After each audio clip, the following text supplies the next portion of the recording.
ٹھیک ہے.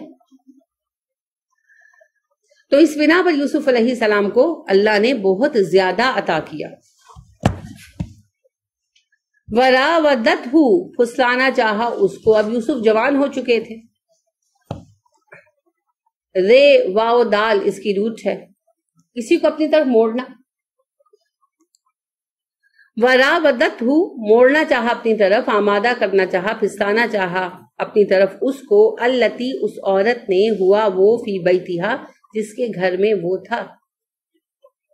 ان نفسہ، اپنے نفس کی جانب، اپنی ذات کی طرف. جس آدمی کے گھر میں وہ رہتے تھے اس کی بیوی نے یوسف کو اپنی ذات کی طرف مائل کرنا چاہا. اب ظاہری بات ہے پہلے اس نے بہانے انڈیکیشنز دی ہوں گی، یوسف کو مائل کرنا چاہا ہوگا. یوسف علیہ السلام نے کوئی رسپونس نہیں دیا، تو پھر آخر کار اس کی جذبات کی شدت یہاں تک پہنچی کہ اس نے کھلم کھلا قدم اٹھانے کا فیصلہ کر لیا. اور ایک ایسے موقع پر جب اس کا شوہر عزیز مصر گھر پر نہیں تھا، اس نے یوسف علیہ السلام کو وضاحت کے ساتھ اپنی طرف مائل کیا. کسی بہانے سے کمرے میں لے گئی اور کمرے کا دروازہ بند کیا اور یوسف کو کہا کہ میرے ساتھ فزیکل ریلیشن قائم کرو. وغلقت، اور بند کر لیے. الابواب، دروازے، غین لام کاف سے ہے بند کرنا. غلقت الابواب، دروازے بند کر لیے. وقالت، بولی، حیتا آجا لکا تو، حیتا لکا آجا تو، یعنی اس کو کہنے لگی کہ تم میرے پاس آ جاؤ، میرے ساتھ فزیکل ریلیشن قائم کرو. انہیں دعوت گناہ دی. کالا، وہ بولا، معاذ اللہ، اللہ کی پناہ، انہو، بے شک وہ، ربی، میرا رب ہے، احسانہ، جس نے اچھا دیا، مسوایا، ٹھکانہ. یوسف نے کہا میں اللہ کی پناہ مانگتا ہوں، اس اللہ کی جو میرا رب ہے، جس نے مجھے ٹھکانہ دیا. بعض لوگوں نے یہاں پر ربی سے مراد عزیز مصر کو لیا ہے، یعنی وہ وزیر جس کے پاس یہ رہتے تھے. تو اس سے ویسے تو خیر کوئی خاص فرق نہیں پڑتا، یہ معنی ہو بھی سکتا ہے، کیونکہ رب آقا کو کہتے ہیں عربی میں، ابھی بھی عربی میں کہتے ہیں، ربۃ البیت کہتے ہیں گھر کی مالکہ کو. تو کوئی اتنی بڑی بات نہیں ہے، لیکن جملے کی مناسبت سے لگتا نہیں ہے. ایک تو یہ کہ حضرت یوسف کہہ رہے ہیں نا معاذ اللہ، تو معاذ اللہ کے بعد فوراً کہتے ہیں انہو، تو پھر اس لیے ہو کی ضمیر اللہ کی طرف زیادہ مناسب معلوم ہوتی ہے. دوسری بات کہ وہ نبی تھے تو ان کا زیادہ توکل اور رشتہ اللہ کے ساتھ تھا، تو زیادہ شان بات یہی بنتی ہے کہ رب سے مراد اللہ ہو. لیکن اگر اس سے مراد عزیز مصر بھی لیا جائے تو معنی میں کوئی بڑا فرق رونما نہیں ہوتا، کیونکہ دنیاوی اعتبار سے تو ٹھکانہ عزیز مصر نے دیا تھا نا. تو مجھے یہ بھی معنی ہو سکتا ہے کہ تمہارے شوہر نے مجھے یہاں رہنے کی جگہ دی اور بہت اچھے طریقے سے رکھا ہے، میں اس سے غداری نہیں کر سکتا. تو بہت اچھی بات ہے، یہ بھی، یہ کوئی خراب بات ہے. اور دوسرا اس کا معنی جو زیادہ اعلیٰ ہے اور زیادہ وسیع ہے کہ میرا رب اللہ، اس نے مجھے جگہ دی، ٹھکانہ دیا اور عزت دی. یہاں پر یعنی غلام بنا کر بھی تو رکھا جا سکتا تھا، گھر کے چھوٹے چھوٹے کام کرتے رہتے، کسی کے پیر دبا دیں، کسی کے کپڑے دھو رہے، یہ بھی تو اللہ میرے ساتھ کر سکتا تھا. اللہ نے ایسی محبت ڈال دی وزیر کے دل میں میری کہ اس نے مجھے اپنے بیٹے کی طرح پرورش کیا اور بیٹے کی طرح رکھا اور مجھے معزز بنا دیا. تو میں اللہ کے قانون کی خلاف ورزی کرتے ہوئے گناہ کی طرف جاؤں، شیطان کے راستے پر جاؤں؟ تو راستے ہمیشہ یاد رکھیں، دو ہوتے ہیں، ایک رحمان کا، ایک شیطان کا، ہے نا. تو جب کسی کو سمجھانا ہو تو اس کے سامنے یہ آپشن رکھا کریں، وضاحت کیا کریں، ٹونٹ نہ کیا کریں، طنز نہ کیا کریں، کیونکہ طنز سے کام نہیں بنتی. ایک ملنے آئی خاتون تو وہ بات کرنے لگی کہ میں اپنے بچوں کو کیسے سمجھاؤں. تو انہوں نے خود ہی بات ڈسکس کی مجھ سے کہ میں اپنے بچوں کو اکثر کہتی ہوں تم یہ غلط کرتے ہو، تم وہ غلط کرتے ہو، تم وہ غلط کرتے ہو. تو ایک دن کہتی ہے وہ میں روٹی پکاتی ہوں تو کنارے موٹے رہ جاتے ہیں اکثر مجھ سے. تو کہتی میری بیٹی کہنے لگی آپ کیسی روٹی پکاتی ہیں، آپ کے روٹی کے کنارے موٹے رہ جاتے ہیں. تو کہتی مجھے فوراً فیلنگ آئی کہ میں ان کو کہتی ہوں تم نے یہ کام ایسے کیا ایسے کیا. تو اس نے بھی فوراً مجھے پلٹ کر جو ہے نا جواب دیا. تو دیکھیں نکالا چاہتا ہے کام کیا، تانوں سے تو غالب، تو تانوں سے کام نہیں چلے گا. لوگوں کا ضمیر جگایا کریں، انا نہیں جگایا کریں. جب آپ ان کی انا جگا دیتے ہیں نا تو پھر وہ آپ کے مقابل اتر آتے ہیں. یہ سب سے خطرناک طریقہ ہے. تحفہ مجھے انا کا یہ اچھا دیا گیا، مجھ کو میرے وجود سے الجھا دیا گیا. تو ضمیر جگائیں، شعور بیدار کیا کریں، تکبر کو مہمیز نہ لگایا کریں بھائی.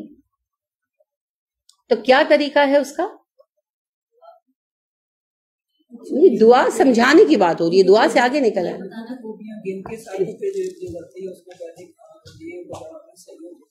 یہ بھی بہت اچھا طریقہ، اس کو ہم پہلے بھی ڈسکس کر چکے ہیں. یہاں آپ دیکھیں، آپ ان کے سامنے بتائیں، آپشن رکھیں، دیکھو بیٹے یہ راستہ رب کا اور یہ راستہ شیطان کا. یعنی آپ ان سے پوچھیں، جیسے بچہ نماز نہیں پڑھتا تو آپ اس سے پوچھیں کہ تم اللہ کے راستے پر چلنا چاہتے ہو یا شیطان کے راستے پر چلنا چاہتے ہو. اب جواب تو ڈیفینیٹلی اللہ کا ہی آئے گا نا. تو پھر آپ اسے بتائیں کہ اللہ رب کریم کی بات تو یہ ہے کہ نماز ادا کرو، اور پیغمبروں کا طریقہ یہی ہے. ٹھیک ہے، پھر آپ اس میں احادیث بھی سنا سکتے کس کے راستے پر چلنا ہے تمہیں. جیسے نبی کریم صلی اللہ علیہ وسلم نے فرمایا، جب سجدہ تلاوت آتا ہے کوئی انسان ادا کرتا ہے تو شیطان روتا ہے، کہتے ہیں اسے اس کے رب نے کہا سجدہ کر، اس نے کر لیا اور یہ جنت پائے گا، اور مجھے جب رب نے کہا سجدہ کر میں نے انکار کر دیا، میں جہنم پاؤں گا. ٹھیک ہے، تو اب اللہ کے بندوں کا طریقہ کیا ہے؟ سجدہ کرنا جب حکم دیا جائے، اور شیطان کا طریقہ کیا ہے؟ نہ کرنا جب حکم دیا جائے. تو آپ کی مرضی ہے بیٹے، آپ کس راستے پر چلنا چاہتے ہیں. اب اللہ کا حکم کیا ہے؟ وَالْحَافِظُونَ لِفُرُوجِهِمْ، مومن وہ ہیں جو اپنی شرمگاہوں کی حفاظت کرتے ہیں. اور شیطان کیا چاہتا ہے؟ یَأْمُرُهُمْ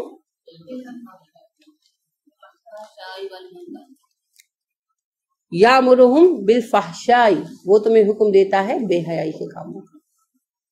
ٹھیک ہے، تو شیطان کیا چاہتا ہے؟ فواحش عام کرنا.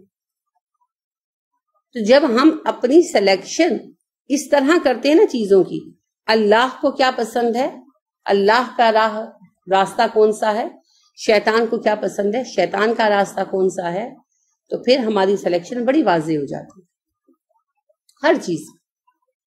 تو ان کے سامنے چوائس رکھیں اور ان کی سمجھ اور سینس کلیئر کریں. چیلنج مت رکھا کریں ان کے سامنے، اس میں پھر وہ آپ سے اوفینسو ہو جاتے ہیں، چڑ جاتے ہیں، آپ سے دوری اختیار کرنے لگتے ہیں.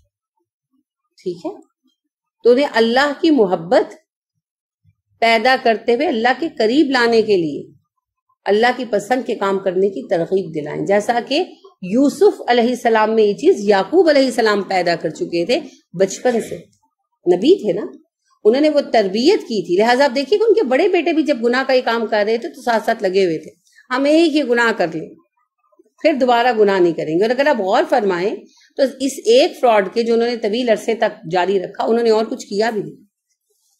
یعنی یعقوب علیہ السلام نے اپنے بچوں کے اندر یہ چیز رکھ دی تھی، پیدا کر دی تھی، اللہ کی محبت، اللہ کی رضا کا حصول.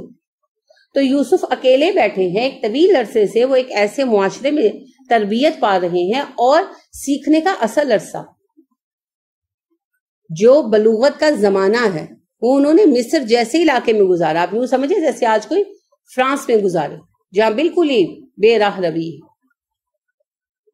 تو وہاں پر رہ کر، ایسے معاشرے میں رہ کر یوسف علیہ السلام ابھی بھی کس بنا پر سلیکشن کر رہے ہیں؟ میرے رب نے اس کو پسند کیا ہے، اس کو نہیں کیا. تو یہ ہے ہدایت سکھانے کا طریقہ، جو آج ہم اکثر سوال اٹھاتے ہیں نا، اپنے بچوں کو کیسے بچائیں. پہلی بات، ہم نہیں بچا سکتے، وہ بچا سکتا ہے اللہ. اور دوسرا، رسی پکڑا دیں ہاتھ میں، اللہ کی محبت کی رسی پکڑا دیں، خود ہی بچتے رہیں گے. آپ کب تک بچا سکتے ہیں بھائی؟ 10 سال تک، یعنی بچوں کی عمر کی 10 سال تک، 11 12، کب تک؟ ایک وقت آنے جب انہوں نے اپنی ہر چیز آپ سے چھپا کے رکھنی ہے.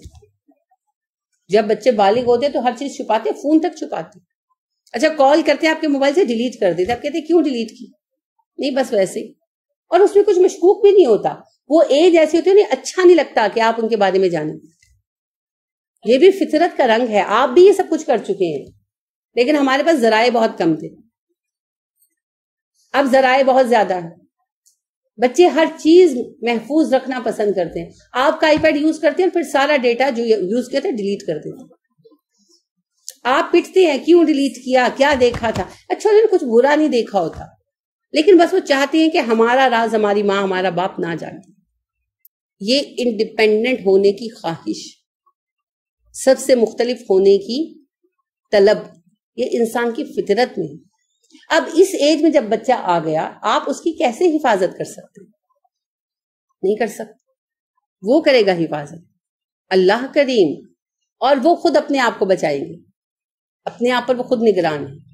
شرط یہ ہے جوڑ دیں، تعلق پیدا کر دیں، انہیں ایک دفعہ دل میں یہ بات بٹھا دیں، رب راضی کرنا ہے تو رب کے راستے پر چلو، رب کے راستے پر نہیں چلو گے رب ناراض ہو جائے گا۔ اب یہ پہچان ہو گئی، وہ خود ہی اپنا راستہ چنتے رہیں گے، آپ کی مدد کی ضرورت نہیں رہے گی، فزیکل مدد کی، دعائیں تو ساری عمر چاہیے۔ تو اسی چیز نے، تربیت کے اسی اصول نے یوسف علیہ السلام کو اس مشکل وقت میں بھی بچا لی، کیونکہ زلیخا ظاہری بات ہے خوبصورت عورت ہوگی، یہ نام جو ہے یہ یہودی قصے ہیں انہی میں آتا ہے، پتہ نہیں اس کا نام زلیخا تھا یا نہیں تھا، لیکن وہ ایک خوبصورت عورت تھی۔ اور اب دیکھیں کہ ایک ایسا نوجوان جو بالکل ینگ آدمی ہو اور صحت مند ہو، اور ابھی اس کی زندگی میں کوئی عورت نہ ہو، یعنی شادی وغیرہ بھی نہیں ہوئی، تو اس کو بہکانا بڑا آسان ہے، لیکن یوسف علیہ السلام اس ایک تعلق کے بنا پر کہتے ہیں نہیں، میرا رب جس نے مجھے اتنے عمدہ طریقے سے رکھا، میں اس کے ساتھ غداری کروں، بے وفائی کروں، میں اللہ کی پناہ مانگتا ہوں، میں ایسا نہیں کر سکتا۔ انہو بے شک لا یفلحو فلاح نہیں پاتے الظالمون ظالم لوگ، ظالم کبھی فلاح نہیں پایا کرتے۔ یعنی انہوں نے کہا کہ میں نے اگر اپنے مالک کے ساتھ بے وفائی کی اور اللہ کے احکامات کو توڑا تو میں نے ظلم کیا، اور ظالم کبھی کامیاب نہیں ہوتا۔ ظلم کیا ہے؟ حق تلفی، ظلم عدل کی ضد ہے، ظلم کہتے ہیں حق تلفی کو۔ اگر یوسف علیہ السلام انوالو ہوتے تو دو طرح کے حقوق پامال کرتے، حقوق اللہ کہ اللہ نے انہیں اتنی عمدہ حالت میں رکھا، اور نہ بھی اگر حالت عمدہ ہو تب بھی اللہ کا حق ہے کہ ہم اس کے احکامات مانیں، اور دوسرا اپنے مالک کا حق کہ مالک نے انہیں اچھی حالت میں رکھا، اپنے گھر میں رکھا، اعتماد کیا، اتنا اعتماد کیا کہ سوچا کہ ہم اسے اڈاپٹ کر لیں گے۔ تو اگر یوسف علیہ السلام اس عورت کے بہکاوے میں پھنس جاتے تو اپنے مالک کا یہ حق بھی ضائع کر دیتے۔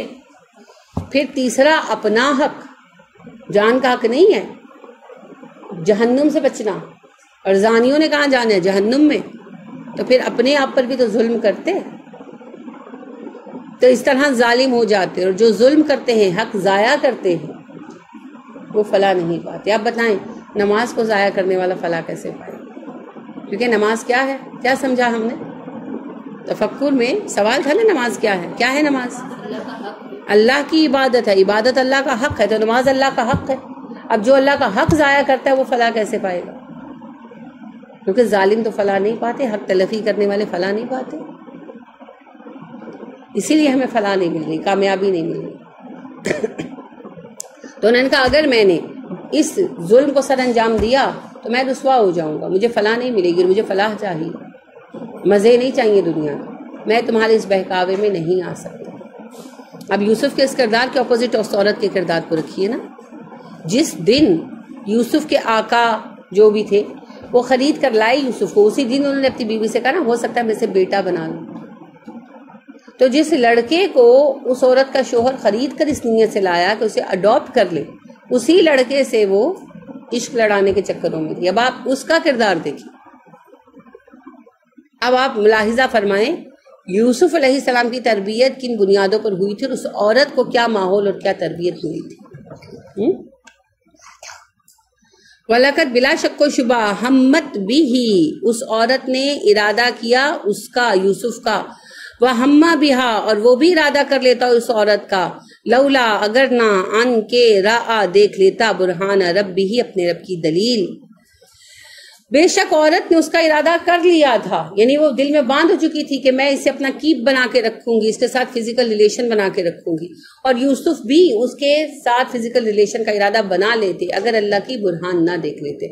اب برہان کے بارے میں کوئی بات نہیں آئی، اللہ نے اتنی ہی بات کہی، تو بہت ساری باتیں، کوئی کہتا ہے جی یعقوب علیہ السلام نظر آئے، کوئی کہتا ہے جی وہ بت تھا ایک پڑا ہوا، تو زلیخا نے کہا اس پہ کپڑا ڈال دو، یعنی یہ یہودی روایت ہے کہ یوسف علیہ السلام بھی اسی طرف مائل ہو گئے، مگر زلیخا نے کہا کہ اس بت پہ نا کپڑا ڈال دو. تو یوسف علیہ السلام نے کہا کہ وہ کیوں؟ کہنے لگی مجھے سے شرم آتی ہے. تو یوسف چونک گئے. انہوں نے کہا کہ تمہیں اس بت سے شرم آتی, مجھے اللہ سے نہیں آتی. نہیں, قرآن بتا رہے کہ یوسف ایک لمحے کے لیے بھی مائل نہیں ہوئے. ان کے دل میں گناہ نے بالکل جگہ نہیں بنائی, خیال بھی نہیں گزرا اس کا. انہوں نے فوراً انکار کر دیا. تو برہان ربی کیا ہے؟ سب سے بڑی برہان کیا ہے؟ العلم. قرآن کا نام نہیں ہے برہان, ہے نا, اللہ کا دیا ہوا علم. تو یوسف علیہ السلام کو ان کے باپ نے توریت کا توریت بعد میں آئی تھی, کتاب کا علم سکھایا تھا. جو ابراہیم علیہ السلام کی کتاب تھی اس کا علم سکھایا تھا.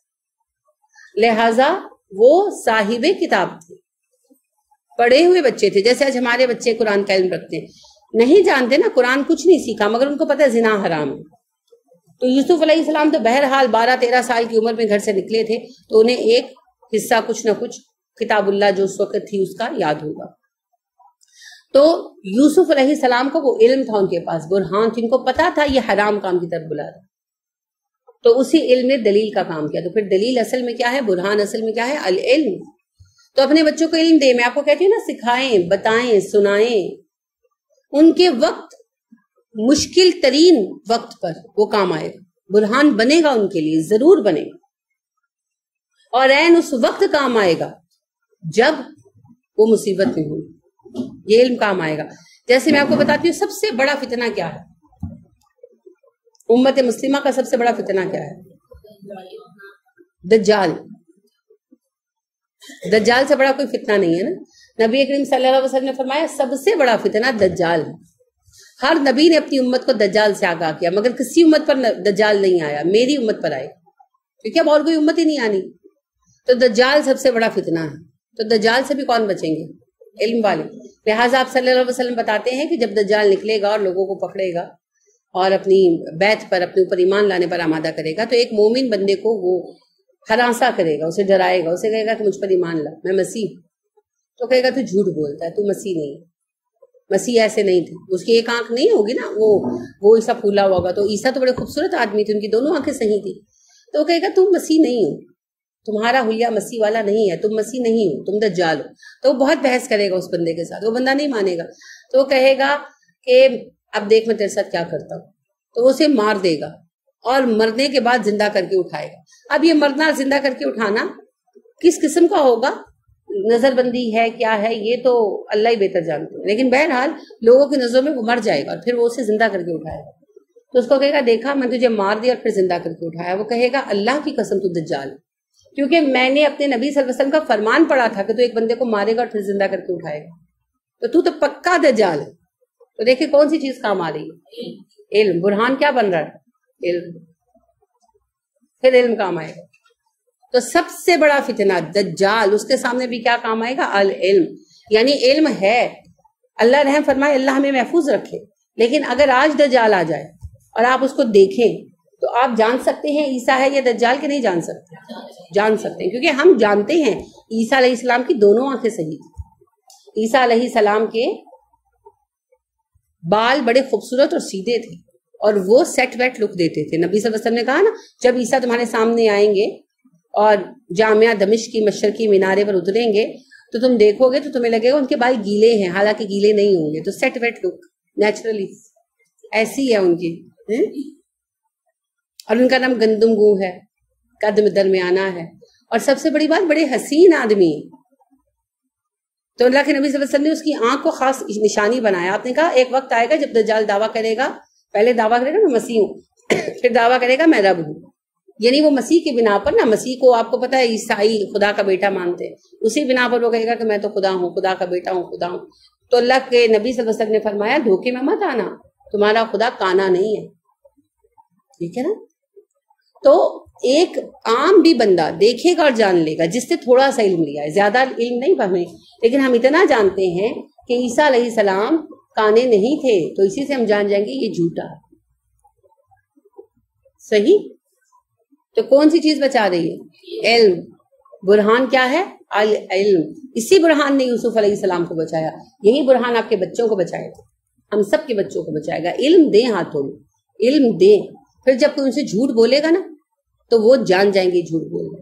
اور کسی وقت میں کبھی کہیں تو یاد آئے گا کسی وقت تو یاد آئے گا کہ میری ماں نے یہ بات بتائی تھی, میرے باپ نے یہ بات بتائی تھی. مجھے ایک بڑی اچھی بات ایک خاتون نے بتائی, اسٹوڈنٹ ہے میری, تو وہ بحیثیت پرنسپل ریٹائرڈ ہوئی گورنمنٹ ایک کالج سے. تو وہ کہنے لگی کہ ایک لڑکا میرے پاس بحیثیت کلرک آیا, یتیم لڑکا تھا, ماں باپ بچپن میں مر گئے تھے, تو میں اس کو بڑا خیال رکھتی تھی, اسے بڑا کام سکھایا میں نے, تو مجھے ایک طرح ماں کی طرح مانتا ہے. وہ کہتے کہ بڑے حیا والا بچہ, نظر اٹھا کے کسی کو نہیں دیکھتا تھا. تو ایک دفعہ میں نے اسے پوچھا کہ بھئی تمہاری تو امی ابو بھی نہیں تھے, تو اتنی تمہاری تربیت کس نے کی, تمہیں اتنا ادب کس نے سکھایا خواتین کا؟ تو کہنے لگا کہ نہیں, ایسے ہے میڈم کہ میں جس قاری صاحب کے پاس پڑھتا تھا سپارہ مسجد میں, تو انہوں نے لڑکوں سے سب سے کہا, لڑکے جو پڑھ رہے تھے بچے, کہ آج گلی کے نکروں پہ کھڑے ہو کے جو لڑکے لڑکیوں کو چھیڑتے ہیں نا, وہ بھول جاتے ہیں کہ کل ان کی بہنیں اور بیٹیاں بڑی ہوگی تو ان کو چھیڑنے کے لیے بھی کوئی گلی کے نکڑ پہ کھڑا ہو. کہتا ہے وہ بات میرے دل میں اتر گئی, اور میں نے آج تک کبھی کسی لڑکی کو نہ چھیڑا, نہ دیکھا, نہ تاڑا. تو علم ہے نا, ایک علم کی بات, حالانکہ کوئی بہت بڑے عالم نہیں ہوں گے, مسجد میں پڑھانے والے کوئی معلم تھے, انہوں جو علم انہیں حاصل تھا انہوں نے وہ کنوے کیا, تو وہ علم اس بچے کے لیے برہان بن گیا, اور ساری زندگی ہر مشکل وقت میں وہ اس کے کام آیا. صحیح؟ تو علم کنوے کریں, وہ آپ کے بچوں کو مشکل ترین وقت پر فائدہ دے گا, جیسے یوسف علیہ السلام کے مشکل ترین وقت میں علم برہان بن گیا اور اللہ نے انہیں بچا لیا. کیونکہ اگر کوئی خود نہ بچنا چاہے تو پھر اللہ نہیں بچاتا. کذالک, اسی طرح, لنصرفا, تاکہ ہم پھیر دیں, عنہ, اس سے, السوء, برائی, والفحشاء, اور بے حیائی. اسی طرح معاملہ پیش آیا کیونکہ ہم چاہتے تھے کہ ہم اس سے برائی اور بے حیائی کو پھیر دیں. کیوں چاہتے تھے جی؟ اللہ کو تو سب برابر ہیں. مجھے پتا تھا یہی آنسر آئے گا, یہ تو ڈنڈی مارنا ہوگی, جس کو نبی بنانے اس کو بچا لو اور باقیوں کو چھوڑ دو. وہ احسان کرنے والے تھے. جب آپ نیکی کرتے ہیں, آپ اچھے ہوتے ہیں, تو آپ نظروں میں چڑھتے ہیں اللہ کی, پھر اللہ آپ کے لیے محافظ فرشتے اتارتے ہیں. جب آپ ذکر کرتے ہیں تو فرشتے اترتے ہیں, تو آپ کو بچاتے نہیں برائی اور بے حیائی سے. تو کیا یوسف ذکر نہیں کرتے تھے؟ یوسف نیکوکار نہیں تھے؟ وہاں رہ کر اکیلے مومن نہیں تھے؟ رب واحد کی تنہا عبادت کرنے والے نہیں تھے؟ تو پھر یوسف کی پروٹیکشن کیوں نہ کی جاتی؟ اگر ہم یہ توقع رکھتے ہیں کہ ہم آیت الکرسی پڑھتے ہیں فجر کے وقت, تو اللہ کا فرض ہے کہ اللہ ہمیں مغرب تک بچا کے رکھے شیطان سے. تو یوسف وہ تو اس شرک کے بھرے ہوئے ملک میں واحد موحد مومن تھے, ان کو کیوں نہ بچایا جاتا بھائی؟ سبب, وجہ, انہیں بچایا جانا چاہیے تھا. آپ دیکھیے جو بچے کلاس میں اچھے ہوتے ہیں, اسٹوڈنٹس بچے ہوتے ہیں, پڑھتے ہیں, تو جو اچھا اسٹوڈنٹ ہوتا ہے, اگر وہ ذرا اس کا ایک ٹیسٹ خراب آئے تو ٹیچر فوراً بھی ایکشن شو کرتا ہے نا, گھر فون کرتا ہے, کیا بات ہے, آپ کا بچہ تو بہت اچھا, اس کا رزلٹ اچھا نہیں آیا. اور جو ہوتے ہی نکمے ہیں وہ پھر چھوڑ دے, تو کہتا ہے انہوں نے تو پڑھنا ہی نہیں. یہ نیچرل ہے, ٹھیک ہے. تو یوسف علیہ السلام کی حفاظت اس لیے کی گئی کیونکہ وہ محسن تھے. تو پھر تھوڑی بہت مدد تو اللہ کی طرف سے آنی ہی چاہیے. یہ کیا بات ہوئی, شیطان تو بہکائی جو فرشتہ مشورہ ہی نہ دے, چپ کر کے بیٹھا رہے. ایسے تھوڑی ہے, اللہ نے کوئی ہمیں بے یار و مددگار تھوڑی چھوڑ دی.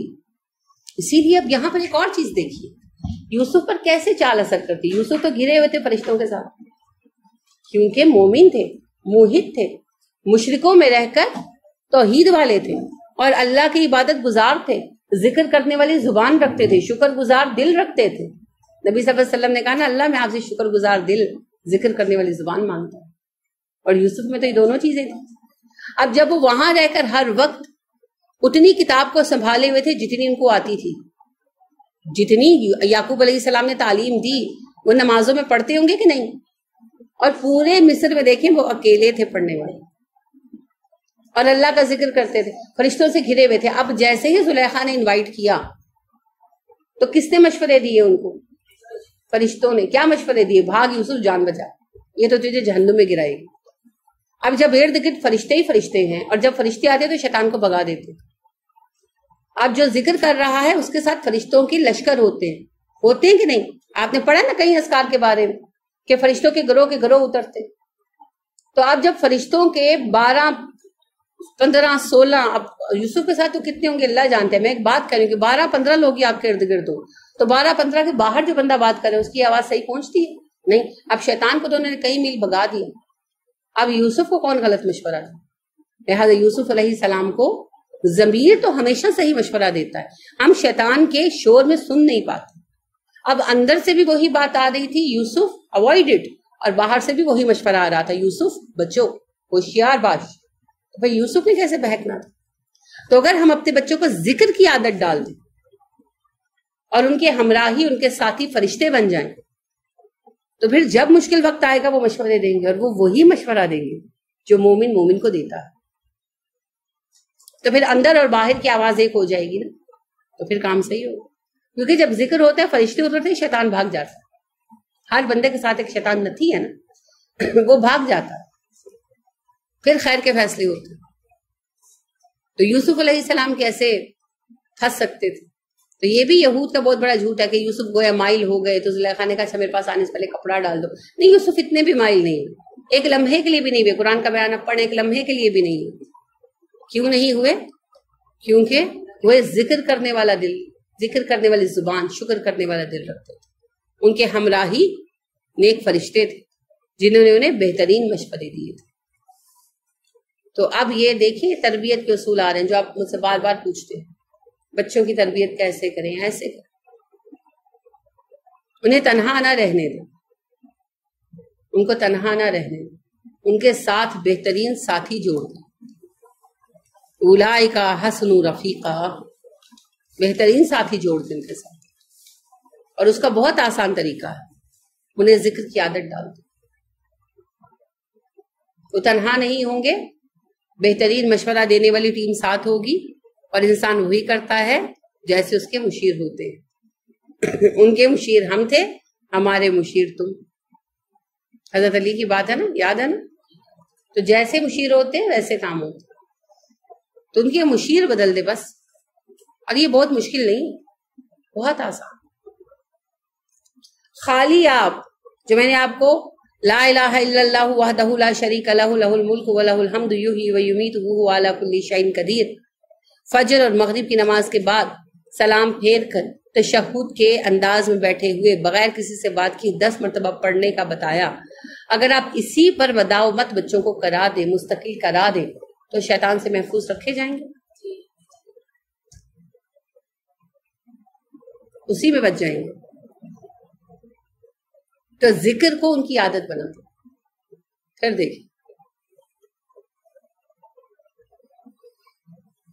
تو اللہ نے کہا ہم نے اسے اس بات کی توفیق بخشی، اسے اس برہان کو استعمال کرنے کی صلاحیت دی، کیونکہ ہم اس سے برائی اور بے حیائی کو دور کر دینا چاہتے تھے۔ کیوں کر دینا چاہتے تھے؟ جو میں نے بات کہی وہی ہے، اپنے پاس سے نہیں کہ یہ اللہ کہہ رہے ہیں انہ من عبادنا المخلصین، اس لیے کہ وہ ہمارے بڑے مخلص بندوں میں سے تھے۔ اب ایک بندہ مخلص ہے، ہر وقت اللہ کو پکار رہا ہے، اور جب اس پر مصیبت آئے تو اللہ کہیں جاؤ خود ہی نپٹو، یہ تو پھر ظلم ہوا نا، اور اللہ نے تو ظلم حرام کر رکھا ہے۔ لہٰذا جیسے ہی یوسف پر آزمائش کا وقت آیا، اللہ نے فوراً اور مددگار فرشتے بھیج دیے، کیونکہ ہمیں تو مشکل بس یہی نظر آتی ہے نا، کسی کی جان پر بن جائے، کسی کے ایمان پر بن جائے، یہ سب سے بڑی مشکل ہے۔ تو اللہ نے ان کا ایمان بچا لیا، جان تو ایک دن جانی ہی جانی، ایمان بچایا جانا ہے۔ لہٰذا اللہ کہتے ہیں وہ ہمارے بڑے مخلص بندے تھے، جو مخلص ہوتا ہے اسے یاد رکھا جاتا ہے۔ تو اللہ رب کریم کے مخلص بندے بنائیے اپنے لوگوں، اپنے بچوں کو۔ وما امروا الا لیعبدوا اللہ مخلصین لہ الدین حنفاء، ایک ہی بات کا حکم دیا گیا انسانوں کو، اللہ کی عبادت کرو خالص کرتے ہوئے دین کو اس کے لیے، حنفاء، اس کے لیے یکرخی ہو جاؤ۔ کون سی صورت آتی ہوگی آپ میں سے کہیں؟ بینہ، 30ویں پارے کی صورت ہے بینہ۔ ہم یاد کرتے ہیں صورتیں، معنی نہیں جانتے۔ سب انسانوں کو ہم نے ایک ہی حکم دیا، وما امروا الا لیعبدوا اللہ مخلصین لہ الدین حنفاء، ایک ہی حکم دیا، اللہ کی عبادت کرو، دین اس کے لیے خالص کر لو اور اس کے لیے یکرخی ہو جاؤ۔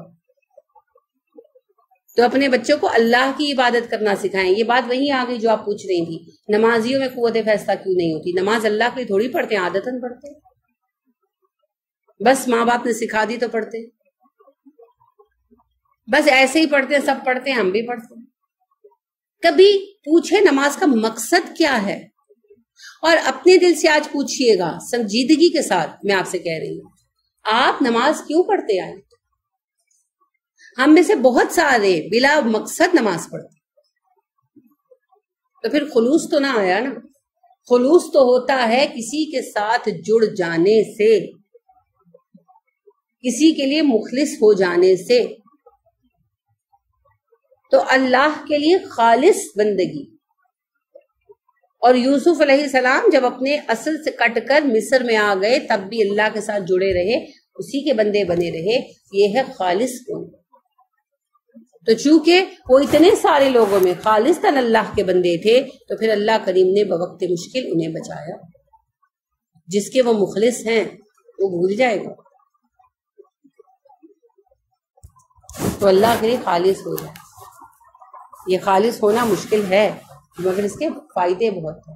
ایک کے بن جائے نا، ایک کے بن جائے. ان الحیاتی والمماتی والصلاتی ونسکی للہ رب العالمین.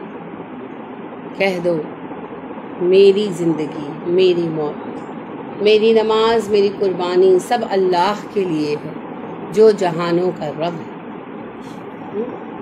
تو خلوص، اللہ صرف خلوص کے ساتھ کیے گئے اعمال قبول کرتے ہیں. تو یوسف علیہ السلام کا یہ خلوص، اللہ کے ساتھ جڑا ہوا ہونا، وہ سبب تھا جس کے لیے اللہ نے انہیں بروقت بچایا.